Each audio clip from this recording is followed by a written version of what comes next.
Welcome to TradeTheMBI.com. This is John. This report is for the 20th, and you can see the breakout continues off of the secondary pivot. We had seen this when the shakeout started to turn around from the dip here, began the rise right here just before the breakout began. So we were right on top of this just as it was about to take place. There's been an improvement here, obviously, from the DOC red standpoint. We've broken above that zero level yesterday, and you can see that the pre-market, that's just really caused a whole new series of buying, and as well a dip of cyan near almost across below red, as well as steel's already been crossed above. So right in line and actually approaching the near highs from the previous run right over here, and that should put us pretty close to moving towards that 3,000, just like I talked about when we were dipping down on the turnaround, and likewise NASDAQ, pretty close to a similar spot. So literally looking fairly similar, but a little bit better on a DOC standpoint, as well as the shakeout was always slightly more improved than what we were seeing from the S&P. So that's where the residual strength is. The talk about, soft Fed action certainly gave the euro a huge boost. That was what it needed. We had already seen the reset in its DOC red here turning around, but a higher pivot from the previous dip down here, and so making a higher low, and sure enough that's produced a nice turnaround. We'll get up here to that 113.4 easy, and then it'll be a question of whether that has a sustained power to break out. But power move, and that's just because hey, it gives the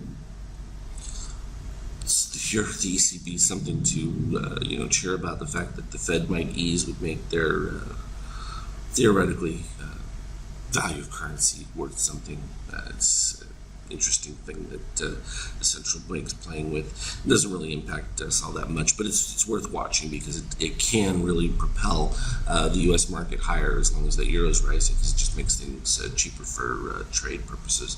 So here we can see from oil standpoint, we knew that this was a decent potential for a breakout, at least above the 23%. And in fact, it's done that. However, it's already starting to get near an overbought condition, and we had no reset of that steel. So as soon as that steel comes back down, that's going to fade from that a little bit. Doesn't mean it's not going to continue to break out. It just means there's going to be a reset. So if you're looking for a better price, it will come. Gold has been in a beautiful move up with that cyan under red, always a buy. Nothing to think about with that one. We have ABMs, easy to follow. Pretty straightforward. So let me just shrink this down. Well, we can look at where we're at with current action. We ended up with that buy at the end of the day, even near the ABM yellow right here, dipped slightly below it, right at the 50% on the rising lows. That produced a full DOC with the orange-green crossover, steel crossing, all happening at the same time, and boom, right after hours, and then boom, it just started to explode. So that was a pretty easy follow, even just as the market had closed. So it wasn't any question, because that buy came in even well before the end of the day. But if we go back to the earlier portion of the day, it was kind of soft.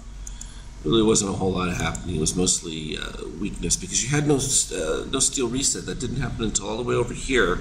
Was the first one, and that was on this initial breakout, and then it sort of went into sideways trading until we ended up with gold beginning to rise right through here. That led to the move to the 100%, which we expect, and then we ended up with a higher pivot while we were already up there, and that allowed that to move forward, which is part and parcel to the same 50K trade that we've been following for, well, we had the big long run, sold out, the little dip came, bought back in, and we talked about the 29.22 was a previous stop that it had before that moved up to 29.23, and we're almost at 29.60. Look at a performance report. This is going to be moving it to all-time highs, no question about it. The current open profit on this one is just 31,000 with that trade. So from a performance graph standpoint, we were already at equity highs. That's just going to push it all the way through. It's been a banner year.